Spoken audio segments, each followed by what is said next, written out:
नमस्कार दोस्तों। तो मैं हूं दोस्तों सुनील अरोड़ा जी के साथ और बात करेंगे दोस्तों पवन खेड़ा, जिसको किस तरीके से अपने हेमंत बिस्वा जी ने नवाजा, उनको जिस तरह की हरकत की उन्होंने, और उन्होंने कहा कि ऊपर से इनको इशारा मिला था, उनकी इतनी वो मतलब क्या कहेंगे हैसियत कह लीजिए, इतना रुतबा नहीं है कि वो हेमंत बिस्वा को कुछ कह सके। और उन्होंने उनकी पत्नी के ऊपर जिस तरीके से पासपोर्ट पर आरोप लगाया, जबकि राहुल गांधी के ऊपर ही आरोप लगाए जाते हैं और कई तरीके के उन पर भी केस आरोप चल रहे हैं कि भाई पासपोर्ट के इशू उनके पास भी इशू है, कई जगह के पासपोर्ट उनके ऊपर है आरोप।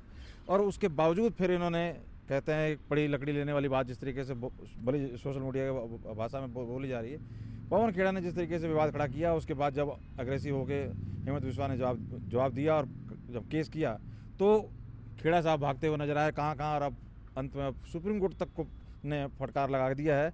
और अब किस तरीके से बचते नजर आएंगे और क्या दिखाई दे रहा है अब खेड़ा साहब को रास्ता, उसी पर करते हैं चर्चा। सुनील अरोड़ा जी से कैसे देख रहे हैं सर, खेड़ा जी को किस तरीके से आप घेर रहे हैं, क्या मतलब आरोपी तो है देखिए, राजनीति। वो ठीक बोला आपने कि हेमंत बिस्वा शर्मा जी ने ये बोला है कि इनकी खुद इतनी हिम्मत नहीं थी, ये किसी के कहने पर इन्होंने हाँ, किया। ऊपर तो जाना। ये तो मालूम है कि कांग्रेस पार्टी के अंदर कोई अपना ही है पवन खेड़ा जी का, जो फिरकी ले रहा है, जो इनके साथ खेला कर गया है। क्योंकि देखो, इन्हें जब राज्यसभा मेंबर नहीं बनाया राहुल गांधी जी ने, तो उसके बाद इन्होंने ट्वीट किया था शायद मेरी तपस्या में कोई कमी रह गई।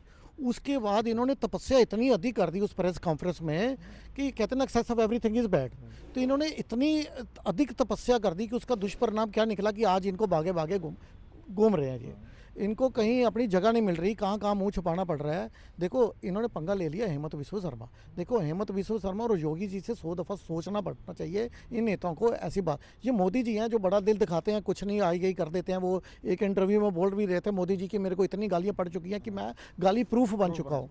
तो देखो, हेमंत बिस्वा शर्मा जी को इन्होंने चैलेंज किया था गुवाहाटी में जाके। कि गुवाहाटी में उनके घर पे जाकर यदि कोई चैलेंज करे हाँ। और इस तरह से फर्जी डॉक्यूमेंट्स दिखाकर, आपको मालूम है जो केस इनके ऊपर पड़े हैं, उनके अंदर सबसे बड़ा केस है धारा BNS 338, जो 338 जो है वो है साजिश करता, किसी को अगेंस्ट कॉन्स्पिरेसी रचना। देखो, रोड पे हम चल रहे हैं, किसी का एक्सीडेंट हो गया, वो बात अलग है। मैंने किसी की रेकी कर कर एक सुनियोजित तरीके से उसको मैंने टारगेट किया, वो जो है वो आता साजिश करता।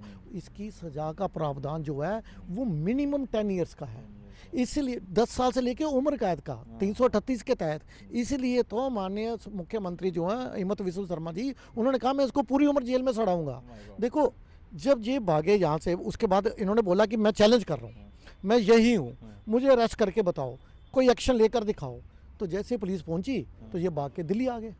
दिल्ली पहुंचे जब निजामुद्दीन, तो ये तेलंगाना चले गए, गाड़ी जहाँ में भी छुप के जा रहे हैं नीचे गाड़ी करके की से। वीडियो वायरल हुई जहाँ पे ये अपना मुंह, नीचे देखो कर। मुंह दिखाने लायक है भी नहीं ये। जिस तरह के ये कुकृत्य कर रहे हैं वो मुंह दिखाने लायक है और भी नहीं। ये विरोध भी किया इन्होंने कि भाई आप अगर गलत है तो आप उसकी मतलब ये फैक्ट रखो ना, आप पीछे क्यों पड़ गए किसी के आरोप केस क्यों कर रहे हो, अब बताइए। देखो, जब आप चुनाव के 3 दिन पहले प्रेस कॉन्फ्रेंस करते हो हैं और चुनावी फायदा लेने के लिए इस तरह से फर्जी डॉक्यूमेंट के आधार पर किसी का आप चरित्र हनन करते हो सिर्फ चुनावी फायदा लेने के लिए, वो भी हेमंत तो क्या बिस्वा जैसे। क्या वो सामने वाला व्यक्ति चुप बैठेगा? तो फर्जी डॉक्यूमेंट्स जो इन्होंने दिखाए, पाकिस्तान से लाए, कहाँ से लाए, किसने दिए, उसके बाद तेलंगाना जब गए तो तेलंगाना की जो कोर्ट है वो इनको जमानत नहीं दे रही थी, क्योंकि वहाँ भी इन्होंने फर्जी डॉक्यूमेंट दे दिया। वहाँ पे जो आधार कार्ड इन्होंने लगाया है, एक तरफ तो इनकी ये पवन खेड़ा जी की, एक तरफ इनकी मिसिज का है, तो वो भी मिक्स है। तो इन्होंने ये बोला कि वहाँ पे इनकी जो वाइफ है वो तेलंगाना में रही हैं, वहाँ से चुनाव लड़ी हैं, वहाँ पे इनकी प्रॉपर्टी भी है, तो इन्होंने प्रॉपर्टी के पेपर भी दिखाए कि इनकी प्रॉपर्टी है तेलंगाना में। तो फिर जो है सरकारी वकील है वो कहते हैं ऐसे तो प्रॉपर्टी एक व्यक्ति की 10 स्टेट में है, तो वो कहीं भी केस करेगा। देखो, FRA हुई आसाम में, उसके और घर है इनका दिल्ली में। तो दिल्ली की सुप्रीम कोर्ट ने जब ये बोला इनके सरकारी वकील ने कि ये व्यक्ति जो है, ये तेलंगाना जी ट्रांजिट जो बेल मिला है वो जो है वो वैलिड नहीं है, वो नहीं दिया जाना चाहिए था। तो सुनवाई हुई वहाँ पे, तो जो थे इनके अभिषेक मनु सिंघवी जो हैं, उन्होंने ये बोला कि वो उनकी वाइफ का उन्होंने रखा कि वो वाइफ इनकी वहाँ से बिलोंग करती है।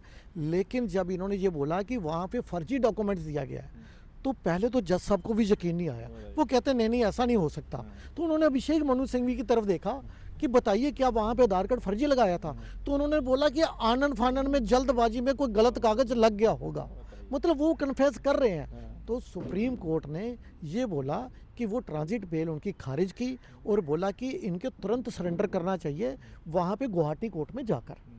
तो अब ये जो है वहाँ पे गुवाहाटी कोर्ट में अगर नहीं जाएंगे तो ये भी कोर्ट का अवहेलना होगी। हो गया। तो ये जो हेमंत विश्व शर्मा जो है उन्होंने ये बोला कि मैं अभी मेरे पास पूरी पावर नहीं है, तो मैंने 4 पुलिस कर्मचारी आए थे, बाकी तो लोकल थे। जो इन्होंने बोला ना 100 पुलिस कर्मचारी आ गए पकड़ने के लिए, मैं कोई आतंकवादी हूँ, वो 100 कर्मचारी जो है वो लोकल पुलिस थी कि कहीं लॉ एंड ऑर्डर की सिचुएशन ना बिगड़े, क्योंकि जी जब जब कुछ करते हैं तो कार्यकर्ताओं को आगे करते हैं, उनके पीछे छुप नहीं।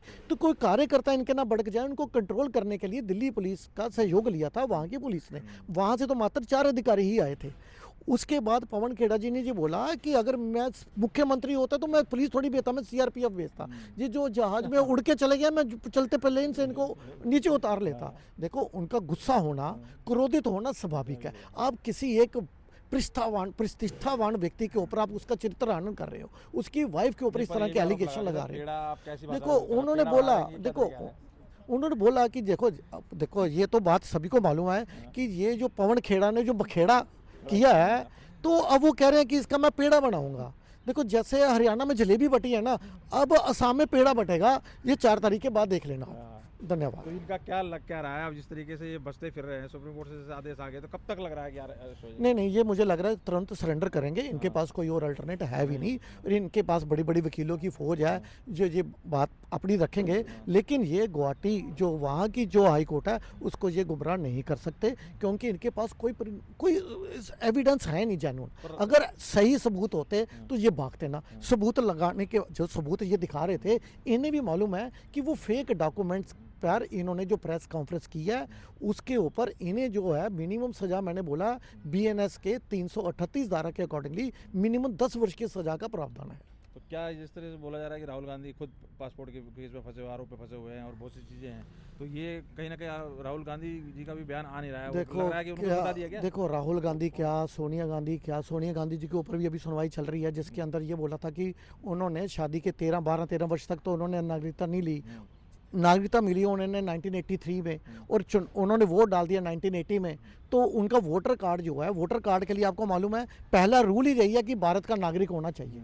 पहला क्लॉज ही यही है कि अगर भारत का आपने वोटर बनना है तो आप भारत की नागरिकता आपके पास होनी चाहिए। तो भारत की नागरिकता जब श्रीमती सोनिया गांधी जी के पास नहीं थी तो इन्होंने वोट किस वजह से डाला, उसके सबूत भी कोर्ट में रखे जा रहे हैं। और दूसरी तरफ से राहुल गांधी की यदि बात करूं, राहुल गांधी जी की जो कोर्ट के अंदर जो सुनवाई हुई है एक बंद कमरे में, क्योंकि गृह मंत्रालय ने बोला कि हमारे पास जो एविडेंसेस हैं वो हम पब्लिकली नहीं कर सकते, तो इसकी सुनवाई बंद कमरे में हुई है। और जो गृह मंत्रालय ने जो एविडेंसेस दी हैं उससे प्रथम दृष्टया लग रहा है कि राहुल गांधी जो हैं वो ब्रिटिश नागरिक भी थे, क्योंकि इन्होंने जो उस कंपनी के अंदर जिसका नाम आ रहा है 2003 से लेकर 2009 तक इन्होंने ये बताया हुआ कि इनके पास ब्रिटिश नागरिकता थी और इन्होंने वहाँ वोट भी कास्ट किया है।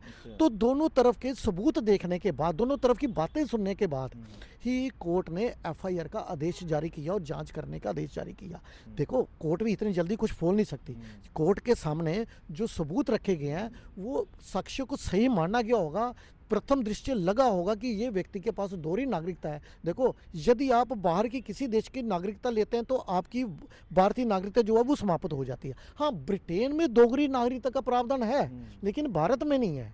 तो वही तो कह रहे हैं कि ये बखेड़ा खड़ा करके कहीं ना कहीं अपने ही पैर पर कुल्हाड़ी मार लेना। इसे कह रहे राहुल गांधी भी एक तरह से मतलब मैंने बताया ना, राहुल गांधी की जो बड़ा माइनस पॉइंट है, जो अधिक बोलने का है, जो तू तड़ा की भाषा का है, तभी तो बीजेपी बोलती है हमारे स्टार प्रचारक हैं। मालदा में बीजेपी वाले प्रार्थना कर रहे थे कि जल्दी राहुल गांधी जो है वो चुनाव के लिए आए।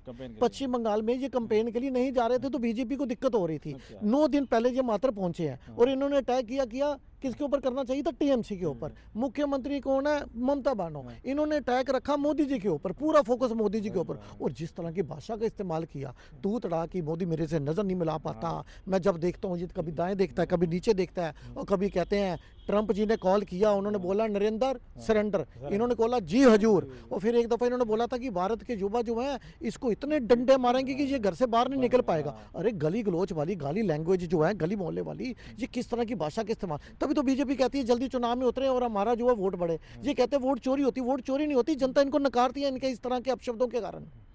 बहुत बहुत धन्यवाद। तो कहीं ना कहीं मतलब खेड़ा ना बखेड़ा खड़ा कर दिया है। जी जी, और वो खेला उनके अपनी पार्टी के लोगों ने ही, उनकी कोई फिरकी ले रहा है और वही कोई उनके अपनी पार्टी का व्यक्ति जो है वो खेला कर गया है। इसको आप पार्टी से हटाएंगे और राज्यसभा की सीट जो है वो किसी और को दी जाएगी। बिल्कुल, कहीं ना कहीं खेड़ा का जो ये खेल था, खेड़ा का वो वाकई बखेड़ा काफ़ी भारी पड़ने वाला है और सारे इन आरोपों में कोई दम भी नहीं है और जिस तरीके से बचते नजर आ रहे हैं, लेकिन अब सुप्रीम कोर्ट ने भी नकार दिया है और आगे क्या होता हुआ नजर आएगा उस पर नजर रहेगी हमारी। लेकिन कुल मिला के कहते हैं बिना मतलब की बात करके अपने ही पैर पे कुल्हाड़ी इन्होंने मार ली है और 4 तारीख को रिजल्ट भी आने वाले हैं, तो उसके बाद भी चीज़ें और तेज होती नजर आएंगी। पेड़ा बटेगा ही बटेगा, इसमें तो कोई शक नहीं है। अब खेड़ा साहब क्या होगा अभी भी आने वाले वक्त बताएगा। आप कैसे देख रहे हैं और आप क्या राय रखते हैं जरूर कमेंट करके बताइए। बहुत बहुत धन्यवाद, थैंक यू।